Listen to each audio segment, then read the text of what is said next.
Tribunal Constitucional entra en sesión vista conjunta de las causas roles 4.044, 4.403 y 4.435, requerimientos de inaplicabilidad por inconstitucionalidad deducidos por las personas que están señaladas en los expedientes respecto de la parte que indican del artículo 277 del Código Procesal Penal. Tiene la palabra el relator, don Sebastián López. Muchas gracias, señor presidente. Se interpone el requerimiento respecto de las frases «cuando lo interpusiera el Ministerio Público» y de la frase «de acuerdo a lo previsto en el inciso tercero del artículo precedente», contenidas en el inciso segundo del artículo 277 del Código Procesal Penal. Los tres requerimientos fueron admitidos a tramitación y declarados admisibles por la segunda sala de este Tribunal Constitucional, misma que decretó la suspensión en la tramitación de las gestiones respectivas. Se hizo parte en todas el Ministerio Público y en los roles 4.403 y 4.435 también los querellantes Círculo de Fuerzas de Orden en retiro de la Dirección de Previsión de Carabineros de Chile y doña Isabel Andrade Igor, respectivamente. El Ministerio Público formuló observaciones del fondo en los tres casos y también fue evacuado traslado por el querellante en la causa 4.403, todos solicitando el rechazo de los requerimientos. En ninguna de las causas fueron evacuadas presentaciones por parte de los órganos constitucionales interesados. El precepto impugnado determina que si el juez de garantía excluye prueba en el auto de apertura de juicio oral por provenir de actuaciones o diligencias declaradas nulas o por ser obtenida con inobservancia de garantías fundamentales, ello solo será susceptible de recurso de apelación por el Ministerio Público. Conforme a los antecedentes que obran en auto, a efectos de relatar brevemente las gestiones judiciales y el conflicto constitucional sometido a resolución de esta magistratura, en términos globales y sin perjuicio de las particularidades, que se puede señalar lo siguiente. En primer lugar, haré referencia a los roles 4.044 y 4.435 por cierta similitud que tienen en cuanto al fondo. En el primero, en causa seguida ante el juzgado de garantía de los Andes, se persigue la responsabilidad penal del requirente, señor Hugo Rojas Barrera, por el delito de cultivo de cannabis sativa. La defensa ofreció prueba pericial y en el auto de apertura el juez excluyó dicha prueba por considerarla sobreabundante e impertinente, lo que fue apelado por el acusado, y ante el rechazo se dedujo recurso de hecho pendiente ante la Corte de Apelaciones de Valparaíso. En el rol 4.435, en gestión seguida ante el tercer juzgado de garantía de Santiago, se persigue la responsabilidad penal del requirente Gonzalo Obanda Davidson por el delito de abuso sexual impropio. La defensa, en este caso, también ofreció prueba testimonial, documental y pericial. En el auto de apertura, el juez excluyó dichas pruebas por considerarlas igualmente impertinentes y sobreabundantes, lo cual fue apelado. En este caso se declaró admisible el recurso de apelación y se encuentra pendiente de fallo ante la Corte de Santiago. Respecto a estas dos primeras causas, las partes estiman que, por aplicación decisiva del artículo 277, en cuanto a la imposibilidad de la defensa de poder apelar la exclusión de la prueba de descargo ofrecida, se infringe el artículo 19, numerales 2 y 3 de la Constitución, vulnerando la igual protección de la ley en el ejercicio de los derechos, la igualdad de armas, al concederse el derecho a apelar únicamente al Ministerio Público, además de la afectación del derecho a defensa y a rendir prueba, a la tutela judicial efectiva y a impugnar resoluciones judiciales ante un tribunal superior. Se agrega que la impugnación de las resoluciones del juez de garantía que excluyen prueba por la vía del recurso de nulidad, de infracción de garantías constitucionales, es un asunto sobre el cual existe jurisprudencia vacilante, de modo que el recurso de nulidad de la sentencia no salvaría esta inconstitucionalidad por la improcedencia de la apelación, que además es un recurso de aplicación general en la sede de juez de garantía. El Ministerio Público en estas dos causas solicita el rechazo de los requerimientos, atendido que no se aprecia cómo podría afectarse la igualdad ante la ley o el derecho de la defensa, toda vez que en la hipótesis en que se impugna el artículo 277 no es aplicable a estos expedientes, sino solo a la exclusión de prueba ofrecida por el Ministerio Público y por actuaciones declaradas nulas o con inobservancia de garantías fundamentales. En estos casos, lo que se solicitó fue la exclusión de prueba ofrecida por el imputado y por impertinencia o sobreabundancia, caso en el cual, derechamente, ninguno de los intervinientes en el proceso penal puede apelar, sea defensa o sea órgano persecutor, encontrándose así todos en plano de igualdad. Agregan que no se puede, vía acción de inaplicabilidad, crear un nuevo recurso procesal respecto de las partes que la ley no les franquea, y tomando en consideración también que el recurso de apelación no es de aplicación general en sede penal y que las requerentes pueden valerse, en su caso, del recurso de nulidad contra la sentencia definitiva. Por otra parte, respecto al ROS 4403, en causa siguiente el Juzgado de Garantía de Valparaíso se persigue la responsabilidad penal de los requerentes César Benavides y Verónica Cataldo por el delito de usurpación no violenta. La defensa en este caso solicitó la exclusión de prueba ofrecida por el Ministerio Público correspondiente a un documento y a un testigo, por estimarla vulneratoria de derechos fundamentales, principalmente al debido proceso. El juez, aplicando la norma, rechazó la solicitud, ante lo cual la defensa dedujo un incidente de nulidad y recurso de apelación, ambos desechados, encontrándose la causa pendiente en recurso hecho ante la Corte de Valparaíso. La requerente en esta causa, en términos un tanto similares, señala que se infringe también el artículo 19, sus numerales 2 y 3, en cuanto se impide, en este caso, que el acusado pueda apelar la resolución que rechazó la solicitud de exclusión de prueba, recurso que no se le concede a la defensa, pero que sí se le franquea al ente persecutor fiscal. Ello estiman que infringe evidentemente la igualdad de armas al autorizarse la apelación solo a una de las partes, y se conculca también el derecho a la defensa, al recurso, a la igualdad ante la ley sin distinción razonablemente justificada por el legislador. Y además se denuncia también que vía recurso de nulidad, atendido el carácter estricto de este arbitrio, no podría revisarse la exclusión de prueba en esta etapa procesal. El Ministerio Público y también la parte querellante, en este caso, solicitan el rechazo del requerimiento. Afirman que tampoco se configura la hipótesis del artículo 277, ya que no ha sido el juez de garantía quien excluyó la prueba ofrecida por el Ministerio Público, evento en que este último puede apelar, sino que nos encontramos frente a un rechazo de una solicitud de parte de exclusión de prueba. Y en dicha situación, nuevamente, ninguna de las partes, sea la defensa o sea el ente persecutor, pueden apelar. Por ende, el precepto no es decisivo, e incluso si se declarase inaplicable no generaría el efecto buscado vía acción de inaplicabilidad. No se infringe la igualdad ante la ley ni el debido proceso, todos los intervinientes se encuentran en la misma situación procesal, y se reitera la argumentación en términos de la improcedencia de creación de un recurso para una de las partes a través de esta acción de inaplicabilidad por inconstitucionalidad, y de que a todo evento este asunto puede ser discutido en el recurso de nulidad de la sentencia definitiva en su caso. Es todo, señor presidente. Bien, los señores abogados tienen observaciones que hacer a la relación. No siendo así, tiene la palabra por el requerente en la causa ROL 4044, en primer término, don Cristian Lehmann Cortés, hasta por 25 minutos. Adelante, por favor. Muchas gracias, señor presidente, y con la venia de su señoría excelentísima, solicito acoger el presente recurso de inaplicabilidad por inconstitucionalidad respecto a las normas ya indicadas por el señor relator. Lo primero que quiero hacerme cargo es de una cuestión importante que tiene que ver con los hechos fácticos que sustentan nuestro recurso de inaplicabilidad, y tiene que ver con que el Tribunal de Garantía excluye prueba de descargo presentada por la defensa a la luz de la particular teoría del caso que esta defensa presenta. Nuestro representado fue acusado por el artículo 8 de la ley 20.000, esto es cultivo de cannabis sativa,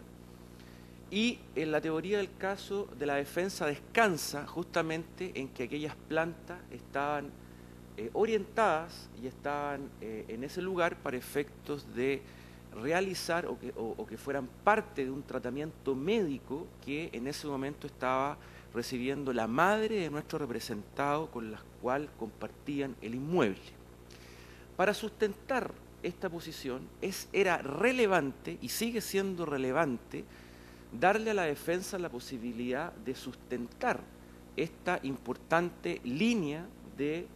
prueba para efectos de sustentar que en el caso en concreto no existe lesividad, es decir, no existe un impacto a el bien jurídico protegido, salud pública. Por tanto, aquí no existe una antijuricidad material, y por tanto incluso podemos hablar de que no estamos frente a un delito de aquellos que establece el artículo 1 del Código Penal.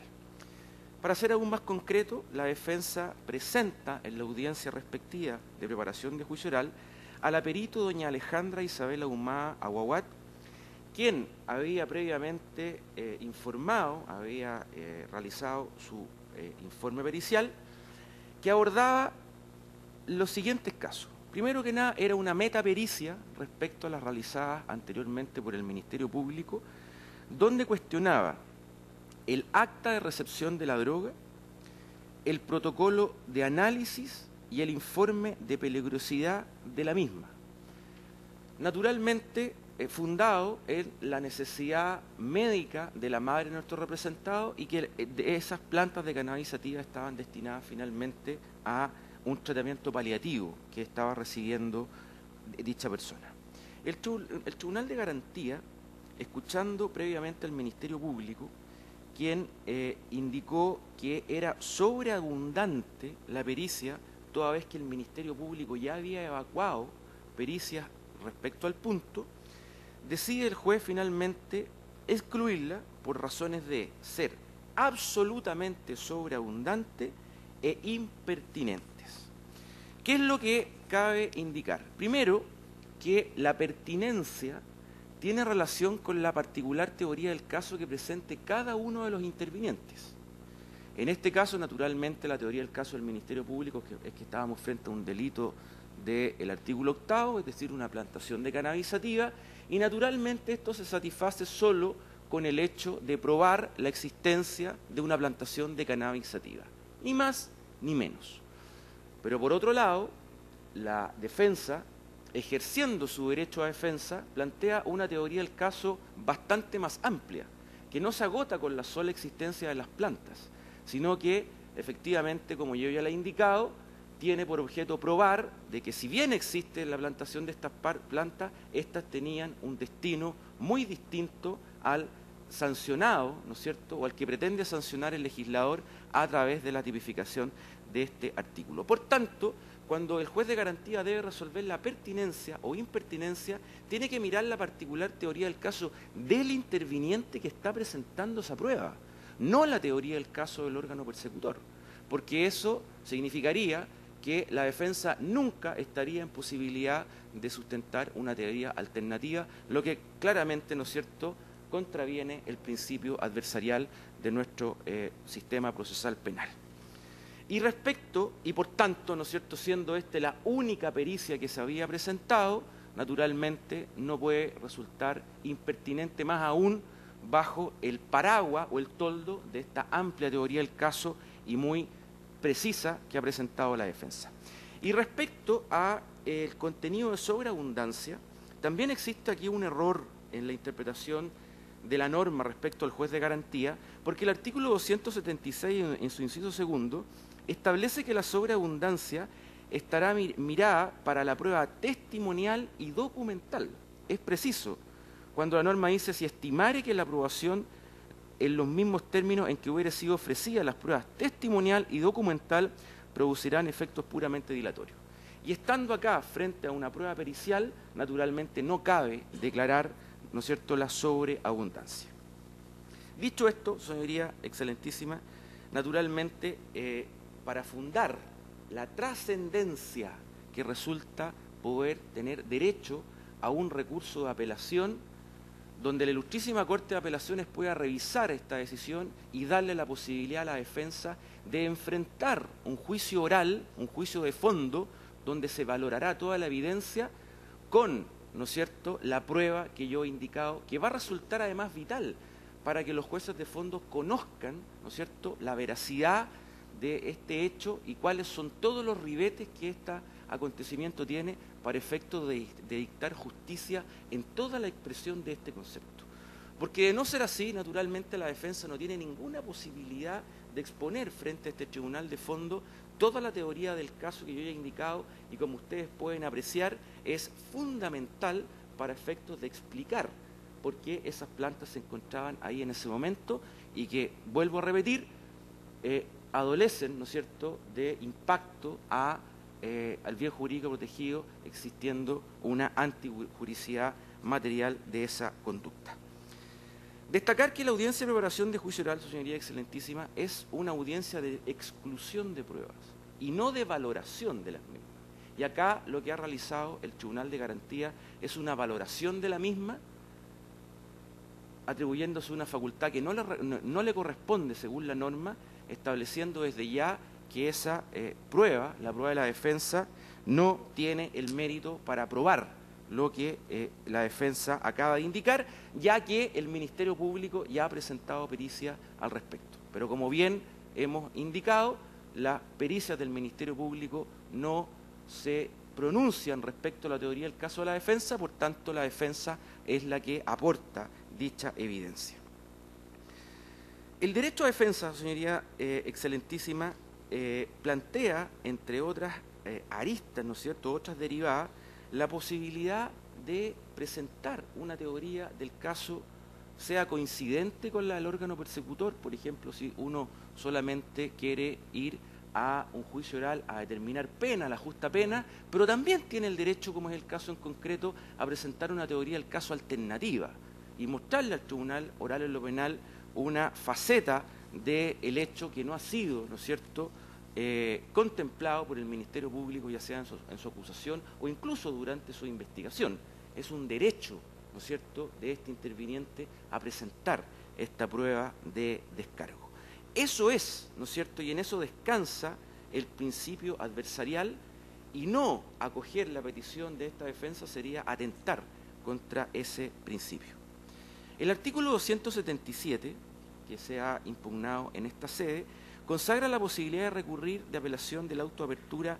de juicio oral solo al Ministerio Público y, como bien sabemos, por exclusión de prueba únicamente en las causales contenidas en el artículo 276, inciso tercero. Esto es, proveniente de actuaciones nulas y obtenidas con inobservancia de garantías fundamentales. La cuestión constitucional recae entonces en la posibilidad de apelar del auto de apertura de juicio oral luego de que el juez resuelva excluir la prueba de descargo presentada por la defensa. Aquí no se está cuestionando naturalmente la facultad de exclusión que tiene el juez de garantía, sino que acá lo que se está cuestionando es el derecho a recurrir respecto de esa resolución en los casos, ¿no es cierto?, que merecen la revisión del Tribunal Superior, como es el caso. Respecto a la norma impugnada en esta presentación, me refiero al artículo 19, número 2, que esto es la igualdad ante la ley, cuando establece que ni la ley ni la autoridad alguna podrán establecer diferencias arbitrarias. ¿Qué es lo que hay que destacar acá, señores excelentísimos? Que revisada la norma constitucional y la historia fidedigna del artículo 277 del Código Procesal Penal que estamos impugnando, no existe ninguna explicación razonable que establezca primero la diferencia que estableció finalmente el legislador para otorgar este recurso solo al Ministerio Público, y tampoco existe una razón razonable a la luz del derecho constitucional, me estoy refiriendo, para efecto de limitarla solamente a ese tipo de exclusión. Si nosotros revisamos la historia fidedigna del artículo 277 y leemos el informe de la Comisión de Constitución, Legislación y Justicia y Reglamento del Senado del año 2000, en su segundo informe, en segundo trámite constitucional, sobre el proyecto de ley para establecer un nuevo Código de Procedimiento Penal en el boletín 1630-2007, vamos a encontrar lo siguiente. En aquel proyecto, este artículo tenía el número 341, el actual 277. En su primer inciso establecía lo que hoy conocemos como el auto de apertura. En su segundo inciso establecía cuáles eran las causales de exclusión, que son muy similares a las que quedaron definitivas, que dice, para efectos de la rendición de prueba, el juez de control de instrucción admitirá la prueba ofrecida por las partes, salvo aquellas que provenieran de actuaciones o diligencias que hubieran sido declaradas nulas, aquellas que hubieran sido obtenidas con inobservancia de garantías fundamentales, manifiestamente impertinentes, y las que tuvieron por objeto acreditar hechos públicos y notorios, y todas aquellas que hubieran sido solicitadas con fines puramente dilatorias. Y el inciso tercero establecía lo siguiente, señores excelentísimos. Señala que el auto de apertura del juicio oral no será susceptible de recurso alguno. La historia fidedigna de la norma establece que esta resolución era inapelable. ¿Cuál fue el punto?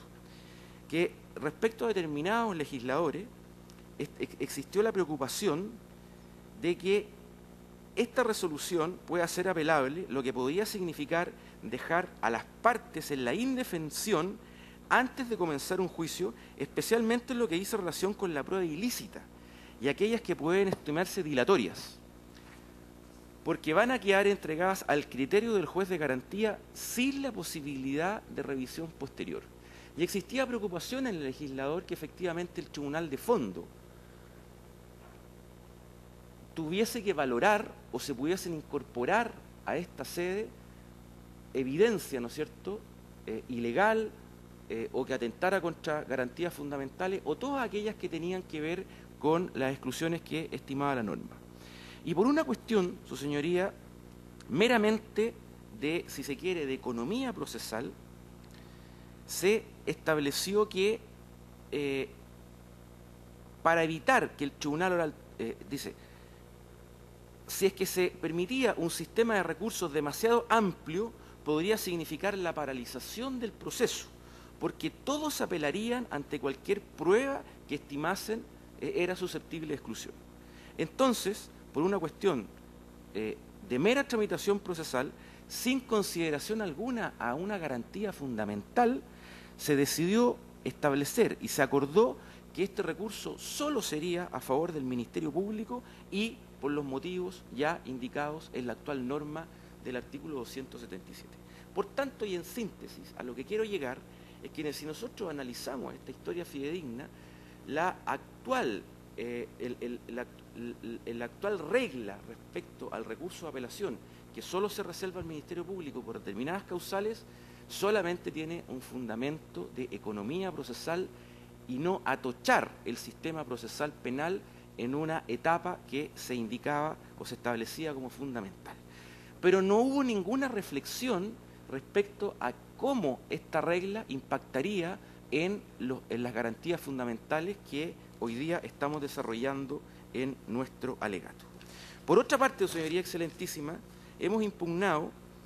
el artículo 19, número 3, que garantiza la igual protección de la ley en el ejercicio de sus derechos. Y acá, naturalmente que el derecho al recurso en relación al artículo 277 vulnera la garantía, dado que limita la posibilidad de ejercer este derecho a uno de los intervinientes, en este caso la defensa, de una manera clara y ostensible. Carece entonces de racionalidad privar a alguna de las partes la posibilidad de que se revise por un órgano superior la decisión que tanto hemos comentado. La presunción de inocencia, señores excelentísimos,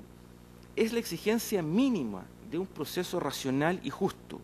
y efectivamente es la actividad probatoria que no es inútil en atención a dicha presunción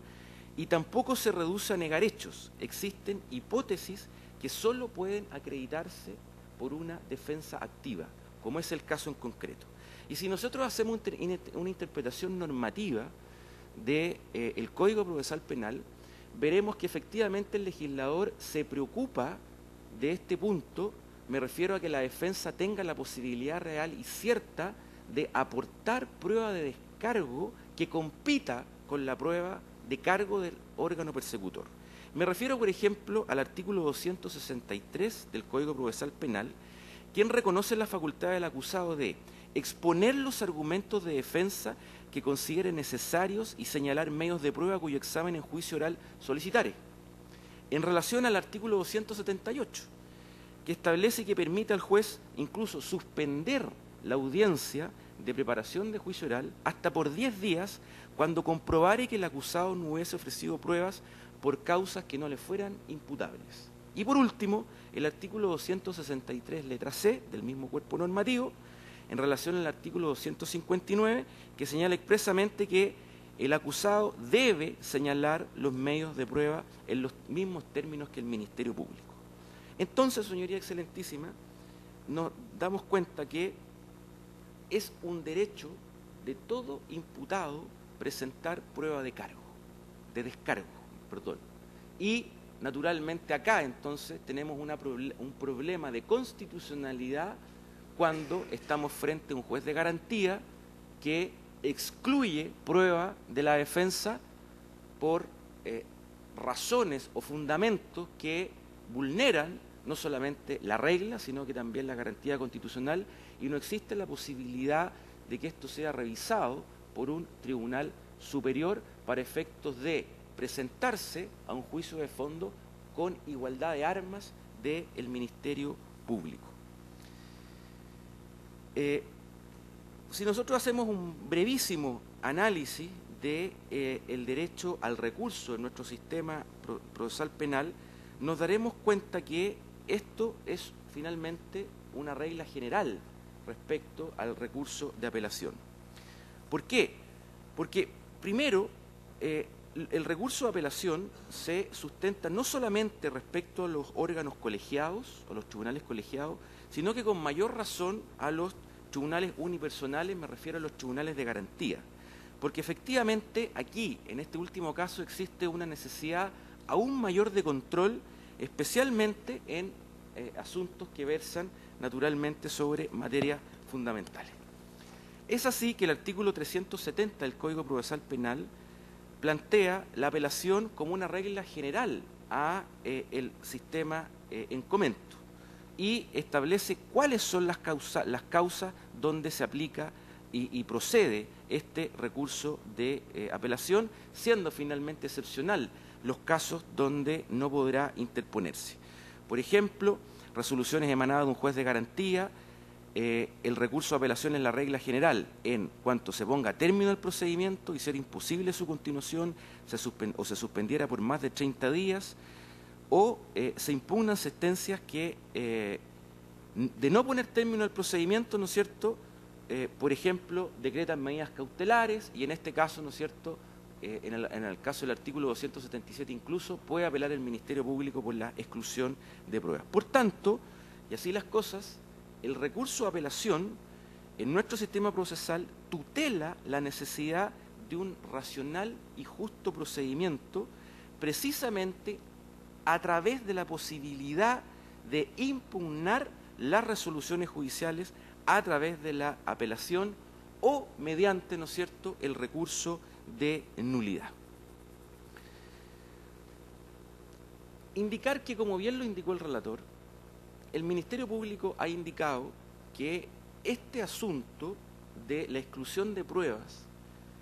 es una cuestión que tiene la posibilidad de revisarse a través del recurso de nulidad y por tanto no existiría esta indefensión que alega la defensa respecto a la posibilidad de presentar prueba de descargo. Pero lo cierto y lo concreto es que la Corte Suprema en este punto ha sido vacilante en sus resoluciones y parece establecer una interpretación restrictiva respecto a la causal del artículo 373, letra A, ¿no es cierto?, que es una causal de recurso de nulidad, en cuanto a la imposibilidad de revisar la decisión del juez de garantía de excluir prueba de la defensa. Y esto descansa en los roles de la Corte Suprema, 2333 del año 2010, 1741 del mismo año y 2985 del 2007. Es decir, cuando la defensa ha presentado recursos de nulidad por infracción de garantías fundamentales, alegando que en la audiencia preparatoria se excluyó prueba de descargo, la Corte Suprema ha rechazado estos recursos de nulidad, indicando lo que yo ya he señalado. Por tanto, ese no es un camino que en la realidad del órgano jurisdiccional sea viable para impugnar lo que hoy nos encontramos impugnando en esta sede. A nuestro juicio, señoría excelentísima, tampoco es veraz el argumento establecido por el Ministerio Público en cuanto acá lo que pretende la defensa es crear un nuevo recurso, porque el recurso ya existe. Lo que nosotros estamos impugnando es el derecho también de la defensa a utilizar este mecanismo de impugnación. Por último, señores excelentísimos, quiero referirme a la línea que ha adoptado la Corte Suprema, primero respecto a qué significa un justo razonable procedimiento respecto a la posibilidad de la defensa de presentar prueba de cargo, y segundo, cuál es el tratamiento que ha dado a los delitos del artículo 8 de la Ley 20.000, estas plantaciones de cannabis sativa, cuando se ha observado que no infraccionan, ¿no es cierto?, el principio de lesividad. El primer caso, en la sentencia de la Corte Suprema rol 9521 del año 2010, respecto a la garantía constitucional, la Corte Suprema ha indicado. Si me permite, señor presidente, leer brevemente. El considerando 11º dice que esta Corte, en lo atingente a la garantía constitucional del debido proceso, condiciona la legitimidad de la decisión jurisdiccional, desde luego la existencia de un pronunciamiento que sea corolario de un proceso previo que, en el sentir del constituyente, esté asegurado por reglas formales que conformen un racional y justo procedimiento, cuya regulación deberá verificarse, entre otras cosas, en la producción de la prueba pertinente por los intervinientes. Es decir, la Corte Suprema ha indicado que la producción de prueba por parte de los intervinientes, incluida la defensa, es parte de un racional y justo procedimiento. Y ahora, respecto al tratamiento que ha dado la Corte Suprema al autocultivo de marihuana, ha indicado que desarrollar conductas asociadas al autocultivo de cannabis se ampara en el pleno ejercicio de los derechos constitucionales cuando se trata de ciudadanos que se relacionan con la cannabis sativa totalmente al margen de la criminalidad asociada al tráfico de drogas por personas o grupos que creen posible trabajar con la cannabis para la expansión de la conciencia desde una mirada científica, desde un uso medicinal o incluso por quienes incluso lo utilizan con fines recreativos. ¿Por qué? Porque este tipo de conductas, señores excelentísimos, ha dicho la Corte Suprema, no infraccionan el principio de lesividad, no atentan contra el bien jurídico, salud pública, por tanto aquí no hay antijuricidad material. Y es así que solo a modo de ejemplo he traído 3 sentencias donde la Corte Suprema, por estos motivos, en casos de autocultivo de cannabis sativa, donde se ha acreditado que no hay fines criminales, sino como en el caso en concreto, necesidad de tratamientos médicos, ha absuelto a nuestros representados acogiendo las causales de nulidad. Solo voy a citar los roles. Rol 14.863 del año 2016, Rol 15.920 del año 2015 y Rol 4.949 también del año 2015. Así las cosas, señores excelentísimos, por todo lo indicado solicito acoger nuestro recurso de inaplicabilidad por inconstitucionalidad. Muchas gracias. Gracias a usted. A continuación, por el Ministerio Público, en las 3 causas señaladas, tiene la palabra don Hernán Ferrera Leiva, hasta por 20 minutos. Adelante. Gracias, señor presidente. Por la parte del Ministerio Público y por las razones que expongo en lo que sigue, pido que se rechacen los 3 requerimientos en todas sus partes. Y bueno, para iniciar esta exposición, yo creo que es estrictamente necesario, de acuerdo a lo que hemos escuchado ahora precedentemente, tener claro que la discusión no versa acerca de la conveniencia o inconveniencia desde el punto de vista de la articulación de un procedimiento y la forma en que éste puede ser mejor llevado o a mejores resultados, cuestión que cae dentro del ámbito de facultades que tienen los legisladores para determinar las condiciones que se desarrollan los procesos, sino que particularmente estamos discutiendo si la aplicación del precepto legal en las partes que está cuestionada provoca o no los efectos contrarios que se denuncian. Porque hemos escuchado brevemente una serie de argumentos que eventualmente se pueden compartir o no. El Ministerio Público, por decirlo sencillamente, en relación con esto, puede tener también muchos reparos. Nosotros, por ejemplo, en materia de exclusiones de prueba, nos encontramos con que si bien tenemos recursos de apelación para la exclusión de prueba por infracciones de garantía, discutimos estos normalmente en la audiencia de preparación de juicio oral, luego la defensa lo lleva de nuevo al juicio oral, lo evalúa de nuevo al juicio oral, no obstante que nosotros apelamos, la Corte de Apelaciones lo acogió, y después si el tribunal oral lo desestima, entonces se presenta un recurso de nulidad para discutirlo por 3ª vez, y muchas veces estas son 4 veces, porque las mismas alegaciones vienen desde el control de detención. Entonces, estos problemas relativos a la forma en que está configurado el proceso, el examen de las pruebas y la forma en que llegamos a un mejor resultado, tiene muchas perspectivas, pero el problema aquí, para no desenfocar, digamos, el conflicto que se pretende resolver, es si la aplicación de esta regla concretamente nos lleva a un resultado que resulte contrario a la Constitución y por lo tanto no debe ser aplicable. Y estas cuestiones, evidentemente, en nuestro concepto, requieren explicaciones precisas. Uno no puede argumentar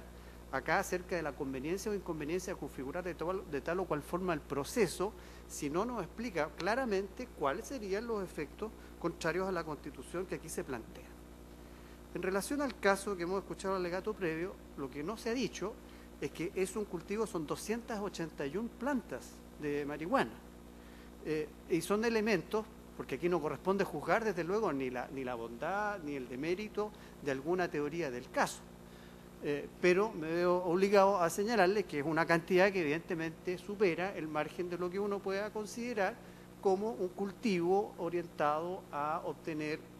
una solución medicinal o un paliativo ante alguna enfermedad u otros. Pero parece confundirse algunas cuestiones. Lo que aquí no se resuelve, evidentemente, es si tiene la razón la defensa o la tiene el Ministerio Público. Estamos hablando de otras cosas. Y en tercer término, antes de partir, en estos tres casos, a diferencia también de lo que hemos escuchado, estamos en absoluta igualdad, el Ministerio Público y todos los intervinientes. Toda la argumentación relativa a un desequilibrio, a una supuesta desigualdad, no existe en ninguno de estos tres casos, porque todas las exclusiones, y en el caso, en uno de ellos, relativo a la posibilidad de apelar de una no exclusión de prueba, estamos todos los intervinientes exactamente del mismo punto, porque ni el Ministerio Público, ni los querellantes, ni las defensas pueden apelar, de acuerdo al artículo 277, de las exclusiones de prueba que sean decididas por el juez de garantía, por sobreabundancia o por impertinencia. Por lo tanto, razonablemente no puede tener ningún rol, ni jugar ningún rol en una decisión sobre estos tres casos, la supuesta desigualdad o el pretendido beneficio que la ley le da al Ministerio Público para apelar en una particular hipótesis del auto de apertura cuando se trata de exclusiones precisas y concretas que menciona el artículo 276. Esos argumentos, no me parece, hayan sido lo suficientemente salvados por quienes requieren la inaplicabilidad de este precepto legal y en nuestro concepto deben ser desestimados. No hay ninguna infracción al principio de igualdad en ninguno de estos tres casos porque estamos en una igualdad absolutamente indiscutible y no hemos escuchado ningún argumento que controvierta este punto. Respecto del requerimiento ROL 4403, me adelanto ya y pido su rechazo porque se trata de un caso en el que lo que se pretende apelar es la decisión de no excluir una prueba. Evidentemente,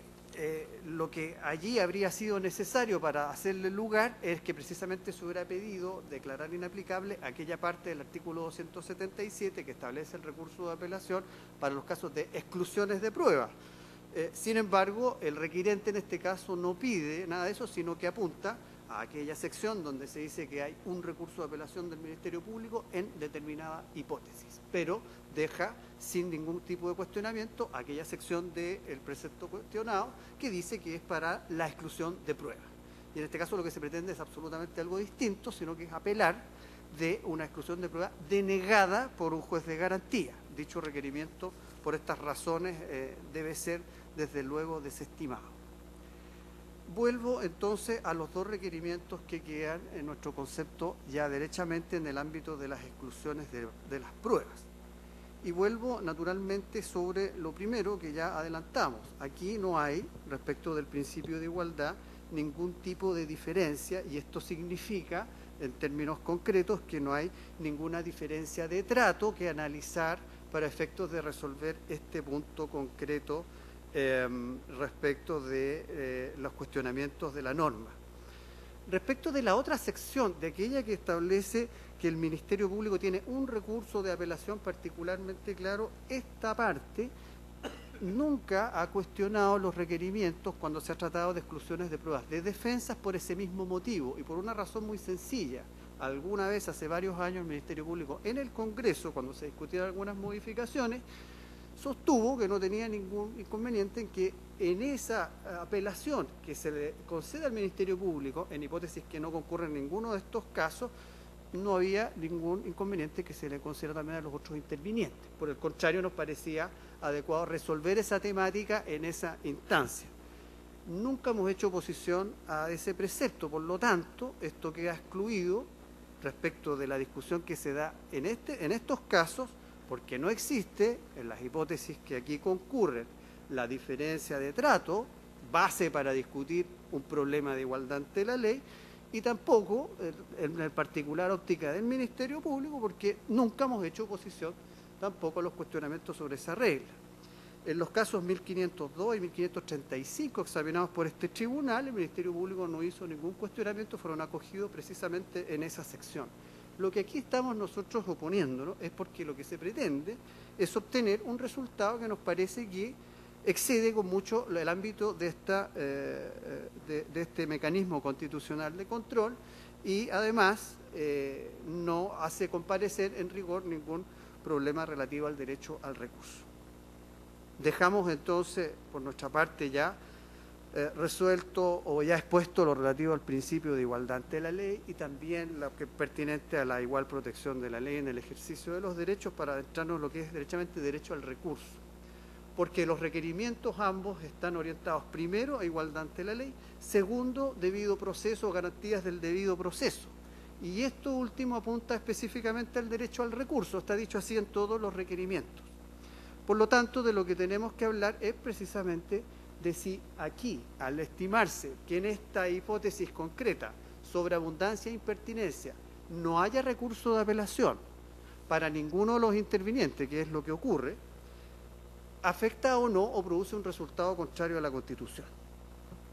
Al Ministerio Público le excluyen muchas pruebas en muchas causas por sobreabundancia y por impertinencia. Eso ampliamente sabido. Mayoritariamente es el Ministerio Público el que tiene además la carga de probar, por lo tanto es quien más lleva pruebas a los juicios. Pero de lo que aquí estamos hablando es de justificarnos que en la perspectiva del derecho al recurso,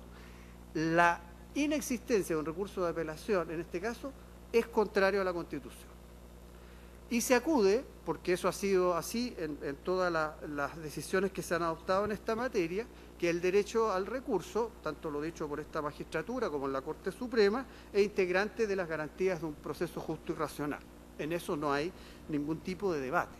El tema es si ese derecho al recurso, en los términos que se viene entendiendo, cubre también este escenario, que es la apelación de una incidencia particular dentro del proceso.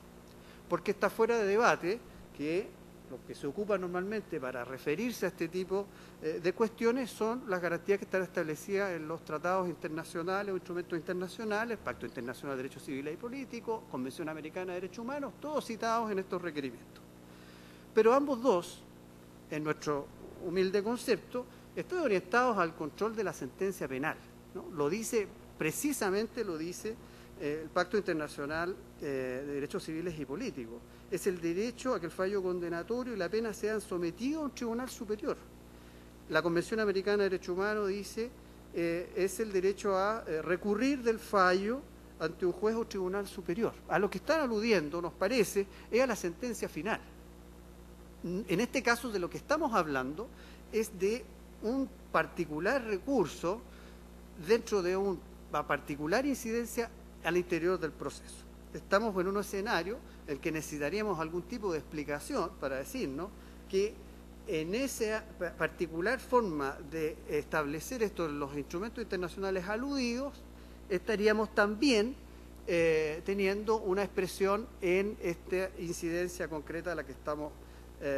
mencionando, y no hay ninguna explicación en ninguno de los requerimientos sobre el particular. Por lo tanto, me parece que faltan explicaciones para ponernos aquí de verdad en conflicto con un derecho al recurso que en este caso está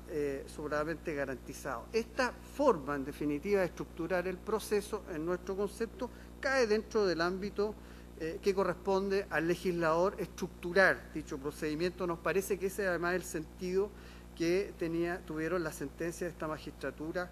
de los roles 1432 y 1443, en los que precisamente se examinaba a raíz del recurso de nulidad, es cierto, pero se examinaba de alguna manera el ámbito de acción del legislador en la forma en que está estructurado el proceso. Por lo tanto, nos parece que aquí faltan un conjunto de argumentos, motivos, que nos pongan de verdad en conflicto con un derecho al recurso y así, y por esa vía, a las garantías de un justo y racional procedimiento. No están esas explicaciones, naturalmente, en ninguno de los requerimientos. Pero nosotros, además, hacemos ver como razón el hecho de que, de esta forma, lo que se hace, el resultado neto, es consagrar un recurso de apelación que no está en la ley. Y ese resultado nos parece es indudable. La ley no prevé un recurso de apelación para las hipótesis en que así está señalado en el precepto legal. Esto es, lo que se persigue en este caso, es un recurso de apelación que no está previsto en la ley y que por lo tanto, lo que se persigue es una acción positiva por parte de esta magistratura consagrando un tipo de control que la ley no prevé. Con el añadido, ¿no es cierto?, de que se trata además de aumentar las facultades del órgano revisor judicial, ¿no es cierto?, que tendría ahora una ampliación de sus facultades para revisar las decisiones del tribunal inferior.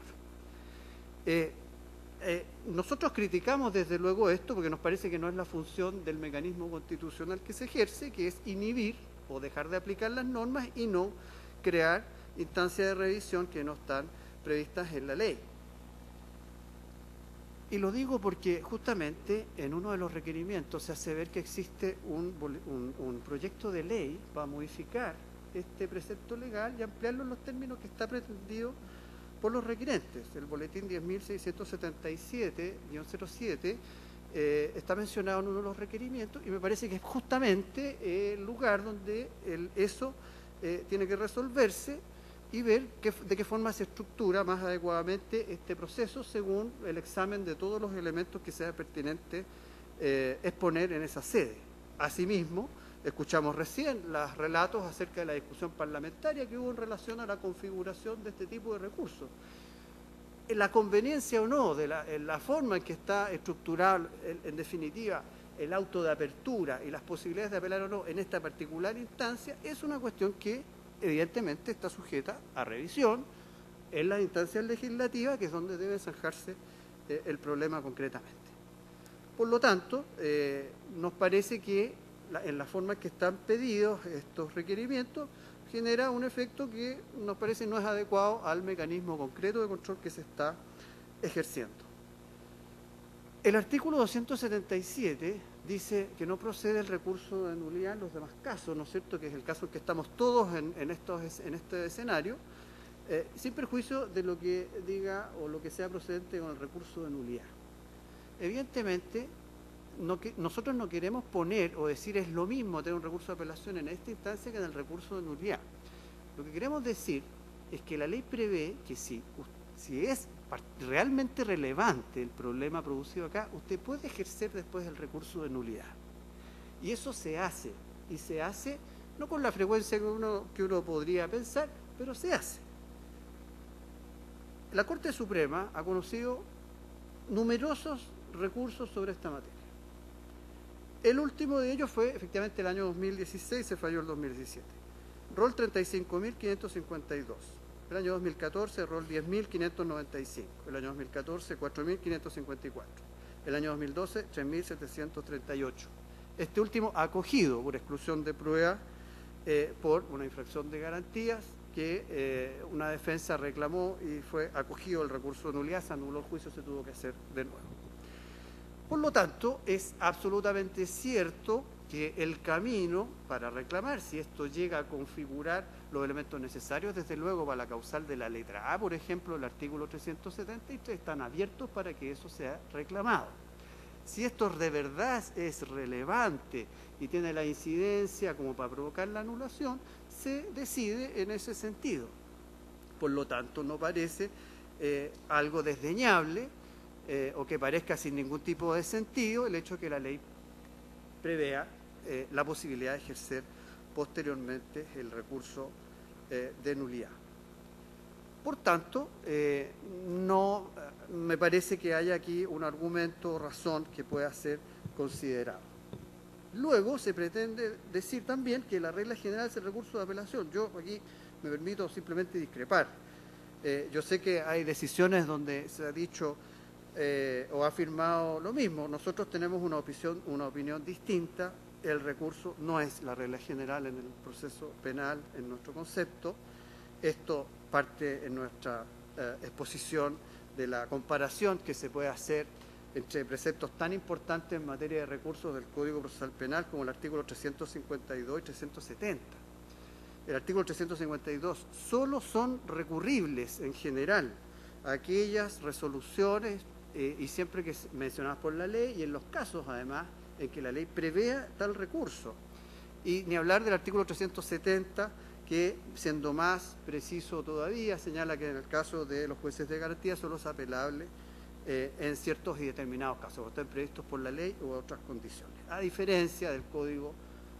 de Procedimiento Penal, que en el artículo 54 bis considera la posibilidad de apelar de toda resolución que cause un gravamen irreparable a las partes. Y fue una de las razones por las cuales se estructuró el sistema de recursos de este modo, porque como recordamos todos, en el sistema del Código de Procedimiento Penal,